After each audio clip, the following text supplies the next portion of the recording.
What's going on, everyone? It's Bales, and welcome back to another AFL Fantasy Team Review post round 11. Another pretty solid week, 2276, round rank of 1504, and over rank is now up to 434. So we're now in sort of top 500 for the first time this season, which is great. Obviously, right on the eve of buys, it's good to sort of get in there and hopefully post the buys we can push towards the top 100. That's obviously the goal. Probably it's hard because it sounds I said on the pod last night, I'm happy with the score, but I'm also annoyed in a way as well because I'm in a good position. So I'm talking more of I'm never satisfied, if that makes sense, in fantasy unless I'm ranked first overall, which I've never been. And you never know, I might never be. But in terms of because I had gone captain. Well, sorry, first of all, it was a choice between Ryan, Dacos, and Cave's Sarong VC. I went Sarong VC, the lowest score of the three, and I thought, okay, that's fine. Whatever, we'll hopefully get a better score. Then I went Gorn captain, and then I heard about late fitness test, and I thought, that's a bit of a flag. I don't want to put you captain. I'm going to go Dawson captain because he was my sort of option, him or Jack Steele. Wouldn't have mattered if I went because they essentially the game scored the same. And then, of course, Gorn goes against a 152 and is the top scoring player of the round. And I have Dawson captain, who 123 is definitely, I'm very, very happy with that. He obviously could have been worse. He was He was my fourth high scoring player. I think it was, Gorn, Ryan, Dacos, then Dawson. I guess it's just from my point, looking at it, I missed out on, 29 points.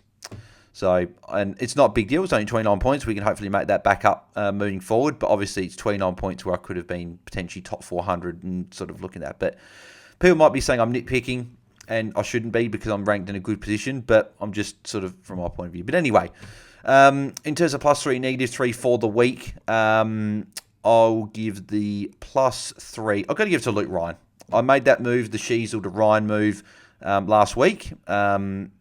It was a risky play. Everyone's got Sheasel jumping off him with the potential of having to get him back in. Obviously, it was risky, but I've got an average of 135 from Ryan over 2 weeks, a 126, a 144. He's been fantastic. He's made cash. He's essentially gone up about 80, 90k since I got him. Sheasel's gone down about 60, 70k since I got rid of him. So I've made over about 150k or so from that trade, which is great. But I've also gained points. So I'm very happy with that. Obviously, it worked for my buy structure as well with Ryan being on the buy next week. So all in all, I'm very happy with that trade. -3, got to go Jack Macrae. 58, just not good enough. It was a hard watch. And he's a guy that I might be getting rid of this week because of it. Because I don't know if I can sit through another game of Jack Macrae. It was a bad watch. So he gets the -3 for me. In terms of so team value's going nice. We're over 21 million now. I think it's like 21.2 or something, which is good. I'm very happy with that. And in terms of the sort of hat chase before we get into the players as well, is I've been keeping sort of my notes and going top 100 score and the gap. So last week I lost 48 points, but I gained 54 points back this week. So I'm now 175 points behind, but I was 173 points behind in round 7.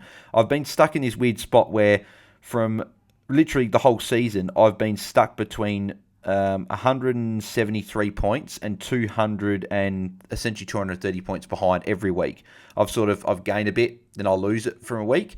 So I haven't been able to quite sort of get within 100 points of the top 100, but obviously our rank's increasing, but obviously the field is sort of spreading each week that we go.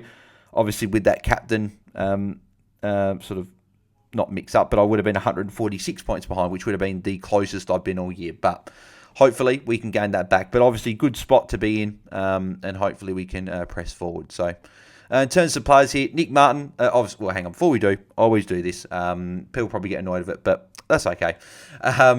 If you are enjoying the video, make sure you smash a thumbs up. You guys did actually hit the goal, so thank you very much. We hit 200 likes on the Trade Talk video, which is fantastic. So we don't normally hit 100 likes on the team reviews. Obviously, the Trade Talk ones are more viewed. If we can hit 100 likes on this video, smash a thumbs up on that. Let's hit that goal. That's the goal. If we can get 100 likes on this video, that'd be fantastic. And also subscribe to the channel if you haven't already. We just passed 2340, 60 away from 2400.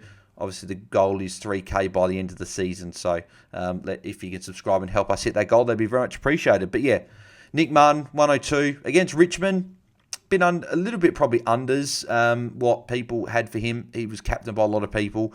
But at the end of the day, got a ton, so I'll tick it off. Tick it off, which is not too bad. I think he was off for like 10 minutes in the first quarter or something, and sort of just went. So there's a couple of times where he sort of went out of games for 5-10 minutes, which was unlike Nick Martin. But 102 we take. Nick Dacos 133. I know that I got Goldie a couple of weeks ago, and I got a 45 from Goldie. At the end of the day, I was able to get Dacos at the same time. I got like an 82 and then a 45 from Goldie, but to get Dacos 131, 131, 115 and 133 in the 3 weeks I've had him. Fantastic. Very, very happy I brought him in. Luke Ryan, obviously mentioned before, very, very happy with him. I'm happy to have these two as my 2 defenders there. Luke Ryan going along very nicely. Hayden Young, 94. Solid enough. Didn't quite get the ton, but 94 will take. Same with Whitfield with a 90. We'll take that as well. Obviously, Whitfield's been a little bit down since his good start to the year where he essentially got, hundreds in every game. Since that 93 that he got against Carlton, his high scores 105 from round 6, like 93, 105, 48 obviously was bad, 77 against the Bombers, 190, obviously back-to-back tags there. So when he hasn't been tagged, he's gone over 90. I guess it's probably just the lack of those 110 to 120 scores, probably what we're wanting, but he's on bye this week, so hopefully the week off will do him good and he'll go better when he returns. Zach Reid obviously didn't play. Hopefully he comes back this week. It'd be good to have him back and could be a downgrade option for you if you don't have him. Closey, 68, was able to take his score for Flanders, obviously with DPP, put Bonner into the midfield and whatever. So not too unhappy with that. That was my highest score on the bench. So I'm pretty happy to take that 68 there. Obviously, Will Graham didn't play. We'll see if he comes back in. Jordan Dawson, 123. Again, just getting it done. He's knocking on the door of $1 million now. I think he's a top 4 mid based on what we've seen. In his last 6 games, since he dropped that 60, in the 6 games, 5 of them have been over 115, with 3 of them over 120. So he's obviously been big. And going along, obviously, fantastic. Obviously, this game today was obviously yesterday, when you're watching it. It could have been massive, but he only had the 1 tackle, which was interesting. He'd had 5 tackles in every game. 4 tackles in every game. I guess probably West Coast, bit of a bruise-free game in a way. So, but hey, 123 will definitely take. I guess it's the 123 is probably still overshadowed in my own head as a 152 from Gawn. I could have had captain, but hey, 123. Fantastic from Dawson. Sarong 101. Good to see him get there into the 100 in the end. He had like a 36-point last score to get there, but will definitely take 100. Goulden 119. He's been pretty solid the last few weeks. I think, is that 3 scores in a row over 110? Or did he get... Oh, no, he got a 95 against Freo. Yeah, but he gave away 6 free kicks in that week. So he's been solid. Essentially, going over 95 in every game, being consistent. Hopefully, we can see more of these 110-plus scores, and hopefully we see some 130s. He hasn't cracked the 130 mark yet, which Goulden's been known for. So hopefully, we can see some big ceiling scores in the second half of the year. Jack Steele, good response after a lower score last week with a 122. Very, very happy with that. Actually, what was his... I didn't actually check. What was his time on ground? Was it still solid in the 80s? Yeah, 83. Yeah, cool. So, very happy with that again. 2 of his last 3 weeks have been pretty good. So, obviously, the tackles weren't there today with only 2. But, hey, I'm still definitely taking a 122 and he's going along solid enough after a bad week last week. Bont obviously had the -3 post that game. 98 again. It's just... Bont's been very frustrating this year as an owner. He's obviously had the 126 against Richmond, the 149 against Geelong, where both times I thought he was going to go on a run, and then he's proceeded to be subpar. And I think maybe Bont is what he is. Maybe he's just a 100 to 105 averaging player, and he's not going to be what he was last year. Maybe last year was an outlier because of the tackle numbers. Like he's only had 2 games over 8 tackles, and ran 3, ran 4. His tackle numbers have been low since then. He hasn't gone. He's only had 1 game over 6. So, yeah, hopefully there's some big games on the run home. Collingwood's a decent matchup, I think, this week. But, yeah, we'll have to see with Bont. He might go for me in round 15 just because I've already got Dawson still on that bye. Maybe to go him to like a merit or something coming off his bye. Clayton Oliver, 85. Didn't watch much this game. I was at the Crows game. His time on ground, back down to 76. So that's a disappointment. That Melbourne are clearly like managing him. He's coming off probably almost 2 times a quarter. Yeah, he's obviously just not going to be that 110 guy that we've known. He'll probably be a guy that maybe at his round 14 bye we might flick on to a premium coming off their bye. Like even a Dunkley would be someone I'd be looking at if I can afford him. But yeah, so there we go for him. Jeremy Sharp, fantastic, 105 again, just getting the job done. 4 weeks in a row since that 39, he's gone really well. 280s and 2 big hundreds there. 91% game time as well. He just doesn't come off the ground, which is great. Melbourne this week, then the bye. I'll reassess at his bye, but he might be a guy that I might hold post his bye if he's still making some good cash. We'll have to see how he goes this week against Melbourne. Bonner, disappointing. Only his second score this year below 80. I think he's a hold this week against West Coast, but then the following week I think he's got Gold Coast, then Brisbane.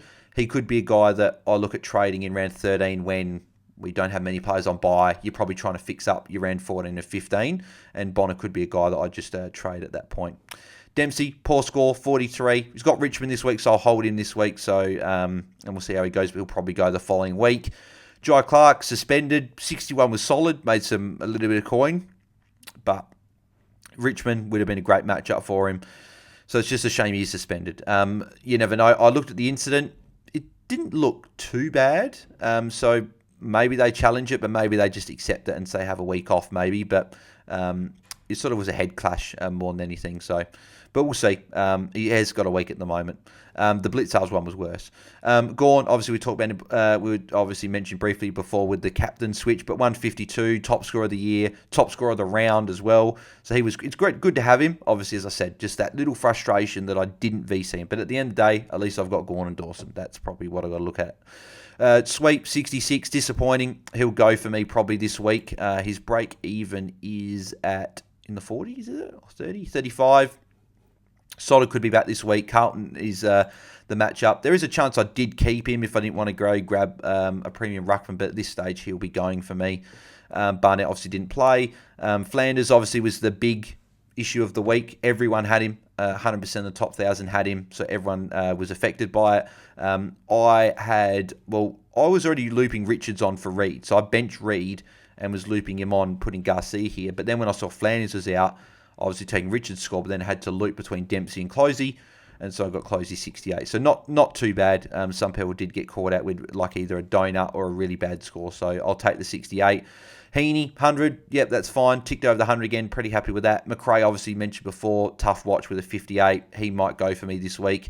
Power, 73.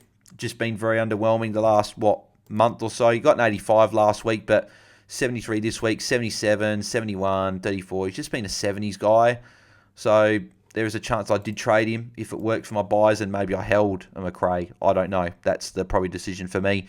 Wilson, 80. Again, just ticking along these scores nicely, going up another 18k. 70 break even now, so he's probably not going to make a lot more cash. But again, like last 5 weeks, lowest score is 72. He's essentially performing in line with a lot of these top 6 forwards, or just, not too far off anyway. So I'll probably trade him as round 15 buy, but he's not an issue at the moment. Sexton, 81, solid, made good cash, 49k this week, 34 break even. Hopefully he can put up a good score this week against the Bombers. He's got the Saints, so hopefully a couple of good scores coming for him and make some more cash. Reed, 58, was quiet besides his third quarter, I think it was. I'll hold him with St Kilda and North Melbourne his next 2, but then he'll probably go in, round 14 for me. And then Joe Richards was fantastic on Friday night, was everywhere. Obviously got a lot of speed as well, which was really impressed me. Negative 21 break even, got plenty of cash to make. I made 80k this week. I still think if you don't have him, I would be looking to bring him in. I think I'd be more than happy to pay the premium because he's going to make good cash over the next 3 weeks. Who's he got? Bulldogs, Melbourne, North Melbourne, and the bye. I think he's in the team till at least the bye, if not after that. So I like him if you don't have him. And then Garcia didn't play as well. So all in all, it was a good week. I'm not going to sugarcoat that. I guess, as I said, it's just that little frustration in my own head of switching it. But I still think I made the right. It's funny because I still feel like I made the right call because he had a fitness test and go to Dawson. But then if I didn't and I just kept the captaincy on him, 152. But It is what it is. That's fantasy, isn't it? That's what we sometimes get dealt with is these things. But hey, at least I got him. At least I got Dawson, so happy with that. But let me know in the comments below, guys, how you guys went in round 11. Let me know your +3, your -3, and what your 3 trades are this week. Obviously, big week this week, first week of the buys. It's normally a bit of a tougher week for trades as well. So let me know what you guys are doing. I'll have 22 on field. I think if Reed gets named as well, if like a Will Graham got named, I might have 23, 24, so I'd be able to loot on the bench, which would be really handy. So we might have good numbers this week, and hopefully we'll have good numbers moving through the buys as well. So that's how we're looking at there. But yeah, if you did enjoy the video, make sure you smash your thumbs up in the video. If we can hit 100 for the goal, that'd be fantastic. Make sure you subscribe to the channel if you haven't already as well. Also, if you've got any questions, it should be up. Again, I'm recording this Sunday night. It should be up tomorrow. Ask me on Q. If you've got any questions, obviously it's a small fee, but I can give you more in-depth answers. And they are good for team-specific questions. Like if you're saying, should I do these trades and stuff, I'll be able to actually look at your team and answer them for you. So yeah, so I appreciate all you guys' support. And if you don't want to, we'll be back on Tuesday for the Q&A. We'll be answering all your questions there. So if you don't want to be doing that, we'll be answering your questions then. So, but no, I appreciate everyone for tuning in as always. And yeah, we'll catch you guys on the Tuesday Q&A show. So I'm out. Cheers.